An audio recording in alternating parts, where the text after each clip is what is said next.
Lee Woodward Crown Ford. Lee, the Cowboy Geringer, Crown Ford. How long have you been in the car business? Since January of 1998.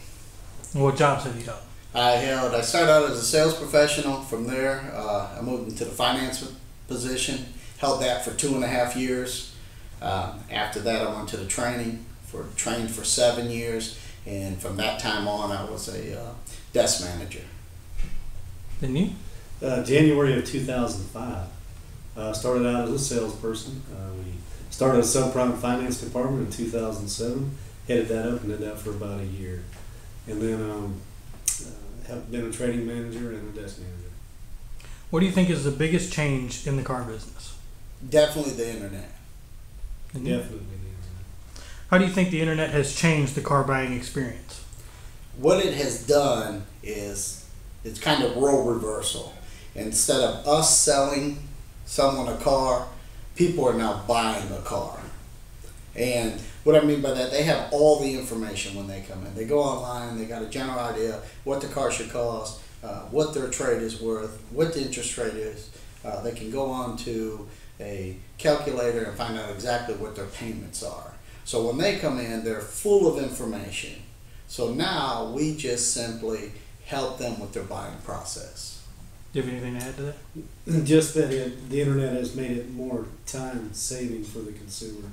In other words, they don't have to spend a lot of time on the dealership, on the lot, spend a lot of time here. Their information is pre-gathered by the time they get here, and we help them with that. All right, I'm 23. What do you think the differences is between when my grandpa would have bought a car, my dad, and myself? When your grandfather was buying cars, it was come in, it was belly to belly, and they went to war, and they negotiated with each other constantly. So it was, I had all the profit in the dealership, and Granddad had to fight to get as much savings as he can.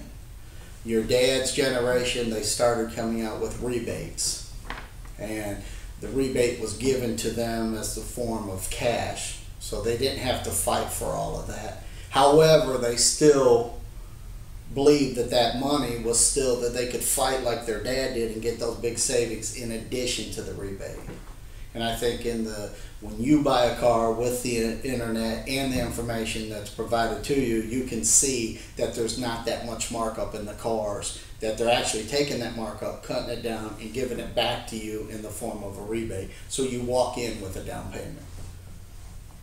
What do you think is the biggest misconception about car business? That you can't trust anybody anymore, which is not true. Here at Crown Ford, we're a full disclosure dealership, so when you come in, everything is presented to you right up front. There's no question about what the price of the car is, what the trade value is after tax, title, license, or what your payments are going to be. So everything is laid right out there for you. So there are honest people in the business, and we are a dealership that is proven that. You? I'd say the biggest misconception is folks still say that the best time or the best deal that they can get is on the last day of the month. It doesn't matter what time you come in. If it's the beginning of the month, we're trying to get our numbers for the beginning of the month, and it's the middle of the month, we're still on track, and at the end of the month, it's the same thing. So whenever you come in, it's the same savings. Okay. As the current training manager, what do you think of the dealerships going to a non-commissioned salesperson? I believe that we're all going to end up there. I mean, most of our sales staff is now, and what is good about that process is that when you're trying to train new people how to sell cars, it gives them the comfort level of being able to earn a paycheck, but gain confidence in selling cars. So the salary base is definitely the wave of the future for the automotive industry. Lee? Absolutely, same way, helping them out. It's wants and needs, providing for the customer, and not worrying about, oh, am I going to get a paycheck if it's we sell one for no profit at all. Okay. And we know that surveys are a big important part of any business, but how does it affect our dealership? Well, it is key to everything that we do in our industry, especially our dealership. One of the things that we try to focus on is winning the President's Award, and that is combined with your customer surveys that you get in. So customer service is very, very important to us. We put it at the top of our list, and we try to be there every month. So surveys, are very, very important to our industry and to Crown Absolutely, and the President Award that he spoke of is our Heisman Trophy. It's our Oscar. It's our Golden Globe. So that's where we need to be. We want to be number one in our industry. That's what we strive for. Okay. Do you guys have anything you want to add to the end of this? About the surveys, the only thing I would add to that is one of the biggest problems that you have is your customers that really are completely satisfied. They don't send in their survey. They just I'm going to thank you by doing business with you over and over again.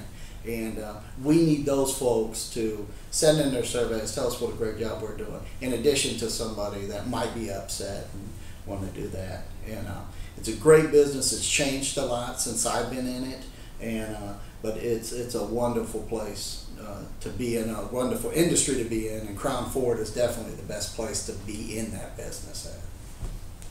I would agree. I would coattail on that. All right.